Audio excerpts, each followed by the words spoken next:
السلام علیکم۔ Urdu centre hub میں خوش آمدید۔ راستے پر آہستہ سے چلتے ہوئے جیسے ہی مزار کا گنبد نظر آنے لگا، میرے قدموں میں تیزی آ گئی۔ مزار جس کا میں ذکر کر رہا ہوں بہت بڑے رقبے پر پھیلا ہوا تھا، جس میں اس کی مرکزی عمارت، جس میں کسی بزرگ کی قبر شریف تھی تو مختصر، مگر اس کا احاطہ بہت بڑا تھا، جو سرخ اینٹوں سے بنا ہوا تھا۔ کچھ حصہ بالکل کچا بھی تھا، جس پر کچھ خستہ حال قبریں موجود تھیں، جو نہ جانے کن کن کی تھیں۔ کچھ حصے پر جا بجا پرانے برگد، پیپل اور نہ جانے کون کون سے قدیم درخت تھے۔ مزار شریف ہمارے علاقے کے لوگوں کے مطابق کسی بہت بڑے بزرگ کا تھا۔ اس مزار پر صبح سے رات تک لوگوں کا ہجوم رہتا تھا۔ بے اولاد جوڑے اولاد کی منتیں مانگتے، منت جو کہ عموماً پوری ہی ہو جاتی تھی تو چڑھائے جاتے۔ کوئی اپنی بیٹی کی شادی کی منت مانگتا تو شادی ہونے پر باقاعدہ عروسی لباس میں دلہن منت پوری کرنے آتی تھی۔ مگر مزار اپنی جس خصوصیت کے لیے بے حد مشہور تھا، وہ آسیب زدہ لوگوں کا علاج تھا۔ دور دور سے لوگ اپنے آسیب زدہ بیٹے اور بیٹیوں کے علاج کے لیے مزار شریف آتے اور یہیں پڑ جاتے اور اپنی مکمل صحت مند مریضوں کو لے کر واپس جاتے۔ مزار کے احاطے میں میں نے بارہا اپنی آنکھوں سے نوجوان آسیب زدہ لڑکے لڑکیوں کو اس طرح مسلسل کلا بازیاں کھاتے دیکھا تھا جو کوئی عام انسان کر ہی نہیں سکتا تھا۔ میری والدہ کے بقول صاحب مزار آسیب زدہ کے اوپر چڑی بدرو کو اس طرح سزائیں دیتے تھے کہ وہ بیمار کو چھوڑ کر چلا جائے۔ کبھی شدید تپتی سی دھوپ میں ننگے پاؤں الٹا یعنی پاؤں اوپر کر کے ہاتھوں کے بل لڑکے لڑکیاں اس طرح تیزی سے چلتے تھے کہ کیا کوئی کرتب دکھانے والا چلتا ہوگا۔ ان کے ساتھ آنے والے شدید پریشان چہرے لیے ایک طرف بیٹھے یہ تماشا دیکھتے۔ ہم یعنی میں اور میرے کچھ دوست اس وقت بالکل نوجوان تھے۔ ہمارے لیے ان مناظر میں بے حد کشش ہوتی تھی۔ اکثر اوقات کوئی نوجوان آسیب زدہ لڑکا یا لڑکی مسلسل یہ تکرار کرتا سنائی دیتا، نہیں جاؤں گا، نہیں جاؤں گا۔ میرے والد صاحب ان باتوں کے بے حد خلاف تھے۔ وہ مزاروں پر جانے، منتیں مانگنے، چڑھاوے چڑھانے کے سخت مخالف تھے۔ وہ آسیب کو بھی نہیں مانتے تھے۔ یہ سب ذہنی بیماریوں کی اقسام ہیں۔ وہ یہ بھی پسند نہیں کرتے تھے کہ میں یا میری والدہ کبھی مزار پر جائیں۔ مگر مزار میرے کالج کے عین راستے میں پڑتا تھا۔ کالج آتے جاتے اس کے احاطے پر پڑنا لازمی بات تھی، اور احاطے میں آسیب زدہ نوجوانوں کی ایسی حرکات جو کوئی بڑا کرتب باز ہی مشکل کر پائے، ان میں میری دلچسپی ظاہری بات تھی۔ ایسے ہی ایک دن جب میں کالج سے واپس آ رہا تھا تو اس پر میری نظر پڑی۔ وہ مزار کے باہر احاطے سے ہٹ کر، جہاں اینٹوں کا فرش ختم ہو کر کچی زمین شروع ہوتی تھی، بیٹھی ہوئی تھی۔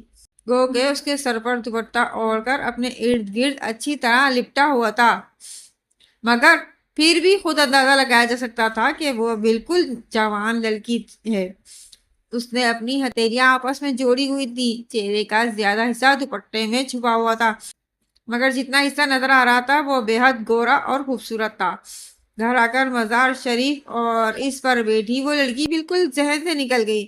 مگر دوسرے دن صبح جب میں کالج جا رہا تھا تو اچانک میری نظر اس پر دوبارہ پڑی۔ وہ اسی طرح مزار کے احاطے میں زمین پہ بیٹھی تھی۔ اس مرتبہ اس کا چہرہ پورا کھلا ہوا تھا۔ اوہ میرے خدایا، اس قدر خوبصورت چہرہ میں نے کبھی نہیں دیکھا تھا۔ میرے قدم جیسے زمین نے پکڑ لیے۔ میں کافی دیر وہیں کھڑا رہا، مگر اس نے آنکھ اٹھا کر میری طرف نہیں دیکھا۔ کالج سے واپسی پر مزار کے قریب آتے ہوئے میری دھڑکن تیز ہونے لگی، کاش وہ نظر آ جائے۔ میں نے دل سے دعا کی، مگر اس وقت میری دعا قبول نہیں ہوئی۔ احاطہ تقریباً خالی تھا۔ اکا دکا موالی ٹائپ لوگ اینٹوں کے فرش پر دراز تھے، مگر وہ لڑکی کہیں نہیں تھی۔ مجھے مایوسی ہوئی۔ کچھ دیر میری نظریں اس کو تلاش کرتی رہیں، پھر میں گھر چلا آیا۔ دوسرے دن کالج کی چھٹی تھی۔ تیسرے دن جب میں کالج جا رہا تھا تو مزار کے قریب پہنچ کر میں نے اندر جھانکا۔ احاطہ بالکل خالی تھا۔ میرا دل بیٹھ گیا۔ تو کیا وہ لڑکی اپنے کسی مریض کے ساتھ آئی تھی اور اب واپس چلی گئی؟ میں نے سوچا۔ مجھ پر اداسی چھا گئی۔ اس دن میرا دل پڑھائی میں بھی نہیں لگا۔ واپسی آتے ہوئے میں نے مبہم سی امید پر مزار کے احاطے میں جھانکا اور میرا دل تیز تیز دھڑکنے لگا۔ وہ سامنے کھڑی ہوئی تھی۔ دوپٹہ اس کے سر سے ڈھلکا ہوا تھا۔ اس کے بال چوٹیا سے نکل کر اس کے حسین چہرے پر بکھر رہے تھے۔ وہ اتنی خوبصورت تھی کہ میں یہ تک بھول گیا کہ میں کہاں کھڑا ہوں۔ اس وقت اس نے اپنی آنکھیں اٹھا کر مجھے دیکھا۔ اس کی آنکھیں گہری سیاہ مگر اس قدر اداس، شاید یہ جس کے ساتھ آئی ہے وہ بہت بیمار ہے۔ میں نے سوچا، جیسے کہ میں نے شروع میں کہا کہ لوگ دور دور سے اپنے مریضوں کو لے کر اس مزار پر آتے تھے، اور جن کے لیے روز آنا جانا ممکن نہیں ہوتا تھا وہ یہاں رہ جاتے۔ مزار کے عقب میں میدان میں بے شمار چارپائیاں موجود تھیں جن پر عموماً اس طرح کے لوگ راتوں کو جیسا تیسا گزارا کرتے تھے اور دن مزار پر گزارتے۔ مزار پر روز آ کر ہونے والے لنگر کی وجہ سے کھانے کا بھی مسئلہ نہیں ہوتا تھا۔ وہ لڑکی شاید کسی دور کے شہر سے یہاں آئی تھی، اس لیے 3-4 روز سے یہیں مقیم تھی۔ چند لمحے ایک دوسرے کو دیکھنے کے بعد ہم دونوں نے آنکھ ہٹا لی۔ میں تیز تیز قدموں سے گھر کی طرف بڑھنے لگا۔ قدموں سے زیادہ تیزی میرا دل دھڑک رہا تھا۔ یہ لڑکی مجھے لگنے لگا تھا مجھے اس سے محبت ہو گئی ہے۔ اس رات مجھے نیند نہیں آئی۔ دوسرے دن میں کالج جانے لگا۔ اس وقت سے پہلے ہی تیار ہونے لگا تھا، مگر قسمت سے ایسی بارش کی جھڑی لگی کہ کالج بند ہو گیا۔ میں تو شاید بارش میں بھی گھر سے نکل رہا تھا، مگر میرے کمبخت دوست نے فون کر کے کالج بند ہونے کی اطلاع دے دی، اور فون اٹینڈ بھی والد صاحب نے کیا، تو اس وقت تو گھر سے نکلنے کا سوال ہی پیدا نہیں ہوا۔ بارش تھی کہ بند ہونے کا نام نہیں لے رہی تھی، اور میرا برا حال تھا کہ کہیں ایسا نہ ہو وہ لڑکی اپنے گھر واپس چلی جائے، اسے بات بھی نہ کر سکوں۔ میرا دل ڈوبنے لگا۔ نہیں، کچھ بھی ہو مجھے اس سے بات کرنی ہے، اس کا پتہ ہو سکے تو فون نمبر لینا ہے۔ میں نے پکا ارادہ کیا۔ شام تک میرا صبر جواب دے گیا اور میں دبے پاؤں گھر سے نکل آیا۔ صبح سے تیز بارش اب بوندا باندی میں تبدیل ہو گئی تھی، مگر تیز سردی اور ٹھنڈی ہواؤں کی وجہ سے سڑکیں سنسان پڑی تھی۔ میں نے تیز قدموں سے راستہ عبور کیا۔ مزار تقریباً اندھیرے میں ڈوبا ہوا تھا۔ لائٹ گئی ہونے کی وجہ سے گنتی کے چند چراغ جل رہے تھے، ورنہ تو اس قدر چراغا ہوتا تھا کہ رات بھی دن محسوس ہوتی تھی۔ میں نے اندر نظر ڈالی۔ کچی زمین بارش کے پانی کی وجہ سے کیچڑ بنی ہوئی تھی۔ صرف اینٹوں کا فرش دور تک خالی پڑا تھا۔ میرا دل بیٹھنے لگا۔ ایک امید کے طور پر میں مزار کے عقب کی طرف گیا، جہاں بڑے سے میدان میں دور سے آنے والے لوگوں کے لیے چارپائیاں پڑی ہوتی تھی۔ میدان بالکل خالی تھا۔ چارپائیاں دیوار سے لگا کر کھڑی کر دی گئی تھی، حتیٰ کہ آج تو کوئی بجاور بھی نظر نہیں آ رہا تھا۔ میرا دل رونے کو چاہنے لگا، تو گویا وہ چلی گئی، وہ واپس چلی گئی۔ نہ میں اس سے مل سکا، نہ بات کر سکا۔ رنج سے میرا برا حال تھا۔ مرے ہوئے قدموں سے میں مزار سے نکلنے لگا۔ میری نظر مزار شریف کی عمارت تو پڑی، مرکزی عمارت جس میں قبر شریف موجود تھی۔ میرے دل میں خواہش جاگی، چلو آج فاتحہ ہی پڑھ لوں۔ سیڑھیاں چڑھ کر چھوٹا سا برآمدہ کھول کر میں مزار کے اندر داخل ہوا۔ وہ بھی بالکل خالی پڑا تھا۔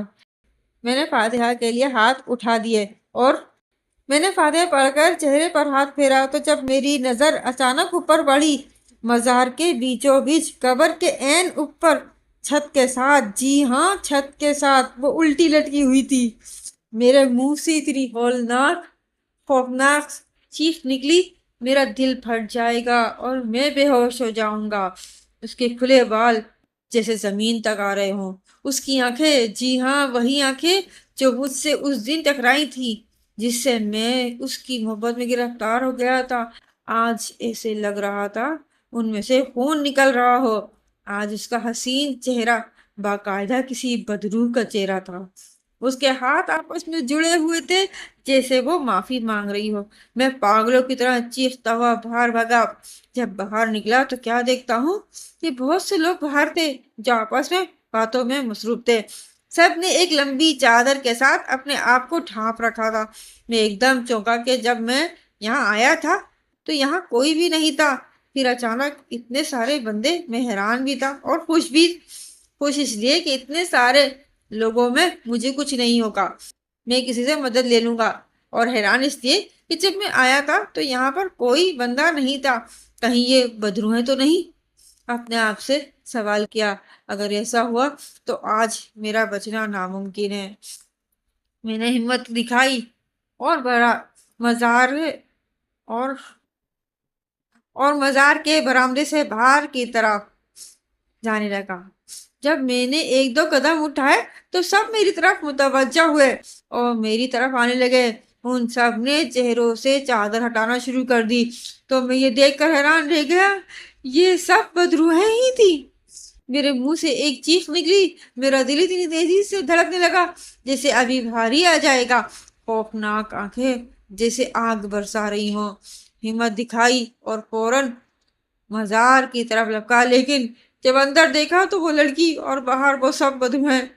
میں اپنے آپ کو کوسنے لگا، آج میرا بچنا ناممکن تھا۔ خدا سے معافی مانگنے لگا، یا اللہ اگر مجھ سے کبھی کوئی غلط کام ہوا ہو تو مجھے معاف فرما دے۔ میرے آنسو نکل رہے تھے، اتنے میں میرے کندھے پر کسی نے ہاتھ رکھا۔ میں ایک دم چونکا، ڈرتے ڈرتے پیچھے کو گردن گھمائی تو کیا دیکھتا ہوں، ایک بزرگ سفید لباس میں ملبوس چہرہ ایسا جیسے نور ہی نور، روشنی کی طرح چمک رہا تھا۔ وہ میری طرف دیکھ کر مسکرا رہے تھے۔ میں نے حیرت سے ان کو دیکھا۔ بابا جی، آپ آپ آپ آپ کون ہیں؟